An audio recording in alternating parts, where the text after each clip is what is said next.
Michael Bisping is once again taking aim at fellow British heavyweight champion Tom Aspinall, continuing his criticism of how Tom has handled the fallout from the controversial eye poke against Ciryl Gane at UFC 321. Bisping, who knows more than most about serious eye injuries after losing vision in one eye during his own career, has been vocal since the incident. He's made it clear that while he fully understands how painful an eye poke can be, his own situation was completely different because his injury didn't happen mid-fight. He's also pushed back against fans making lazy comparisons, suggesting Bisping fought his entire career with one eye. Where Bisping really draws the line is in how Aspinall has dealt with the criticism. According to him, constantly explaining the injury, sharing medical paperwork, and trying to convince everyone it was legitimate only adds fuel to the fire.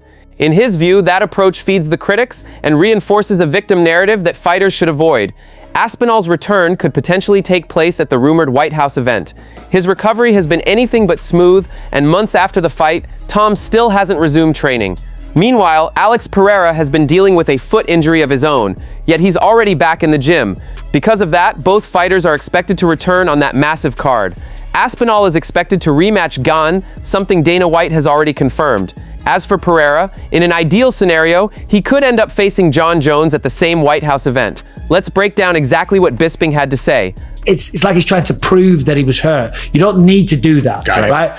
And at this point now, I said this, embrace it. Talk shit. Say, listen, you're not going to like this, but I'm going to come back. I'm going to beat the fuck out of Ciryl Gane, right? And then they'll all shut up and they'll all go back to loving the guy. I like the no more Mr. Nice Guy stuff that we're hearing out of Tom Aspinall, but I sent him a message immediately after that result. I was like, dude, you got to tune out the idiocy and the noise and the pundits and the talking heads. And don't play into it. Yeah. No, I think he'll be back. And I do think you could do Jon Jones and Alex Pereira in a non-championship setting and it would actually be fine, you know, but for Tom, just get healthy, get cleared. And well, to be honest, what's happening with Ciryl and Tom kind of sets up Pereira versus Jones, because Jones is a heavyweight. Pereira wants to go to heavyweight, but the heavyweight title's kind of in limbo and they're waiting for that rematch. So in the meantime, you do this huge marquee matchup at the White House. They both want to be on it. Fresh off losing the welterweight title to Islam Makhachev in a grueling, grappling-heavy fight last month, Della Maddalena isn't wasting any time.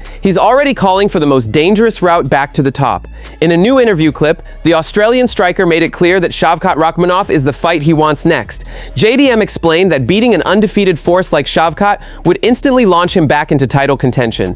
He also reflected on what made Islam such a difficult opponent and said that earning another title shot with one big win would be the perfect scenario. Stylistically, it's a guaranteed banger. Both fighters are primarily strikers, but Rakhmonov's elite grappling is something he'd likely lean on heavily against someone like JDM. At the same time, Michael Morales has revealed that a fight with Jack at the White House event is a very real possibility.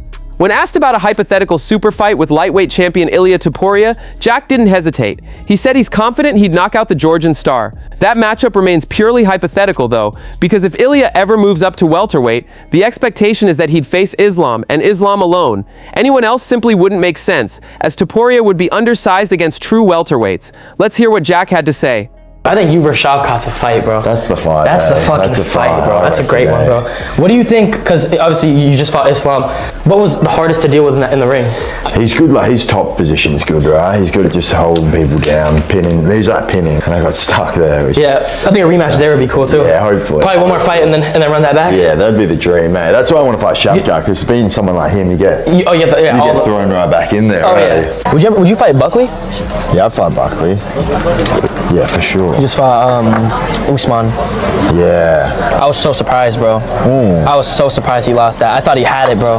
Yeah. Like, going into the fight, I thought he was gonna win that, bro. That's what I thought he was gonna win that too. It was, yeah. Usman still got it.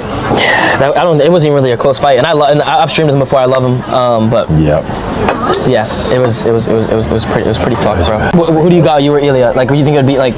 Would it be? Yeah, would it go decision, or do you think you'd knock him out? I reckon I'd get him. Joe Rogan has now publicly apologized to Ilia Topuria's wife following a situation that spiraled far beyond MMA talk and into legal territory.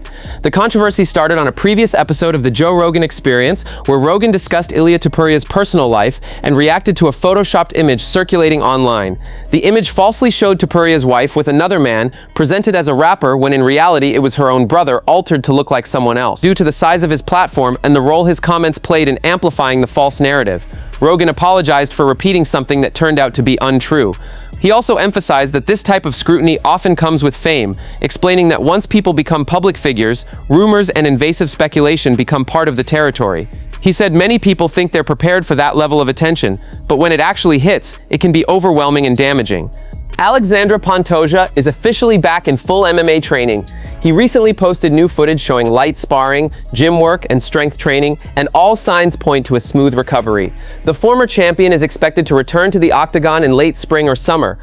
Pantoja suffered a brutal elbow dislocation just 30 seconds into his last title defense, which led to a TKO stoppage due to injury.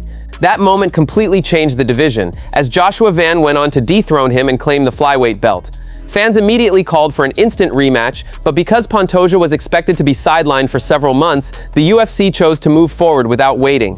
That decision opened the door for Manel Kape to likely receive the next title shot, sparking heavy backlash.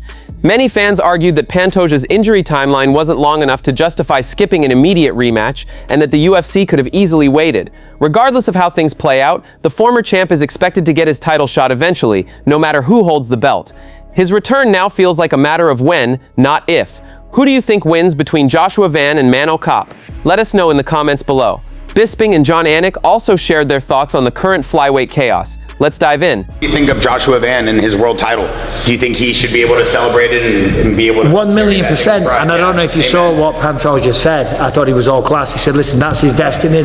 He was always destined for that, you know. Listen, Pantoja fell on the ground and hurt his arm, right? But Joshua Van is still going to celebrate. He still earned that position. He still worked his ass off, did a training camp, showed up and walked out with the belt around his waist. Did he beat him in the old-fashioned sense of the word? No, he didn't. But he walked out as the champion of the motherfucking world. Yeah. And if that isn't a cause to celebrate, I don't know what is. 2017, when he beat Brandon Royval, he needed to knock him down in the final minute of the fight to secure that win and the #1 contendership, right? So you can't control the uncontrollable. They're going to fight again, right? So at the end of the day, That's it from MMA Time. Thanks for watching. Don't forget to leave a like and subscribe for daily MMA updates.